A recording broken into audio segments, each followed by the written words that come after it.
Bueno, empezamos con el tema corriente y resistencia. Primero veremos qué es la intensidad de corriente. Por fórmula es la carga sobre unidad de tiempo. Por eso lo ponemos en un diferencial de la carga por unidad de tiempo. En un conductor tenemos algo así, que la intensidad va en esa dirección. Su unidad es el ampere. Por fórmula, la carga es la densidad de portadores de carga por el área por la distancia que va a recorrer. Un diferencial de carga por la carga del portador. Si esto lo dividimos entre el tiempo, vamos a tener lo mismo, solo que acá el diferencial de espacio sobre tiempo, que viene a ser la velocidad. Reemplazamos en nuestra fórmula, va a ser la densidad de portadores por la carga por la velocidad por el área en un cable conductor. La resistencia. ¿Qué es la resistencia? Es la oposición a la corriente y se mide en la variación de voltaje sobre intensidad, en ohmios.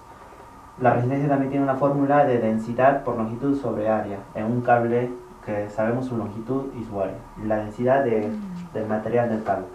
Respecto a la temperatura, la resistencia va variando en forma exponencial, pero por fórmula tenemos que es su resistencia inicial, que es la temperatura de 20 grados centígrados, más una constante, más 1 por una constante, que es la constante material a la temperatura, y la diferencia de temperatura que va a variar. De ahí tenemos el concepto de densidad de corriente. ¿Qué es la densidad de corriente? Es la intensidad sobre el área. Se denotamos por J y su fórmula es la densidad de portadores de carga por la carga del portador por su velocidad. Luego veremos lo que es la potencia eléctrica. La potencia es la intensidad por la variación de voltaje. También se puede definir como la intensidad al cuadrado por la resistencia o la variación de voltaje al cuadrado sobre la resistencia. La resistencia, ahora veremos un pequeño problema, que es la resistencia radial en un cable coaxial.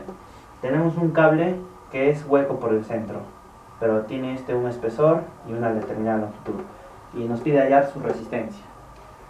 Primero calculamos un diferencial de la resistencia, que va a ser la densidad sobre el área por la longitud.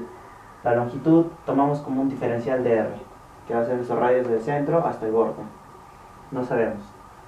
Integramos esto y nos va a dar que la resistencia es la densidad sobre 2πL por la integral desde A hasta B, que varía el grosor de nuestro cable, diferencial de R sobre R. Este es un integral fácil de calcular y nos queda esto: densidad sobre 2πL por el logaritmo natural de B sobre A. Ya.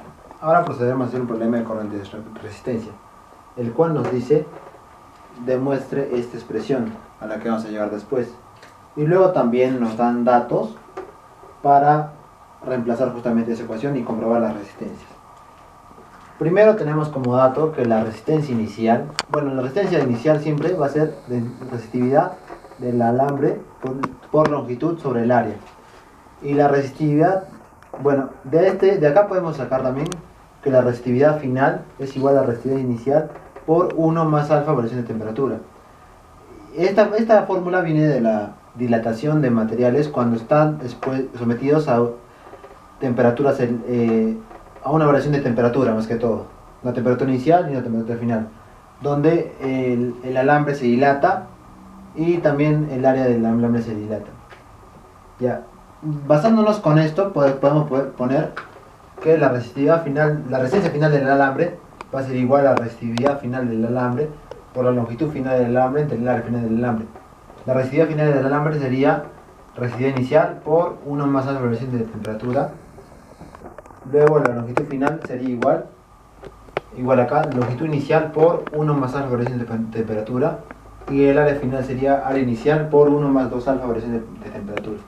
Este tema es de calorimetría y eso es dilatación más que todo. Luego procedemos a hacer con los datos que nos dan. Nos dicen que un alambre de cobre tiene una longitud inicial de 2 metros. El radio del diámetro del radio del alambre es 0.1 por 10 a la menos 3. La temperatura inicial es 20 y la temperatura final es 100. La variación sería entonces 80 grados centígrados, que sería la final menos la inicial. El coeficiente de dilatación del alambre es 3.9 por 10 a la menos 3 y la resistencia final es 1.7 por 10, inicial mejor dicho, es 1.7 por 10 a la menos 8 ohmios metro. De acá primero vamos a calcular la resistencia cuando está a 20 grados centígrados, cuando no sufre ninguna variación de temperatura, que solo sería por la fórmula, que sería resistencia es igual a resistividad por longitud sobre el área. De acá, reemplazando los datos, nos sale que la resistencia inicial del alambre sería 1.082 ohmios. Y ahora reemplazaríamos con la fórmula de acá para calcular la resistencia final cuando es a 80 grados centígrados, que sería reemplazar todos los valores, y de acá nos saldría que la resistencia final es 1.147 ohmios, llegando como conclusión que cuando tiene mayor temperatura la resistencia es mayor la resistencia al paso de la corriente es mayor cuando es a mayor temperatura. Gracias.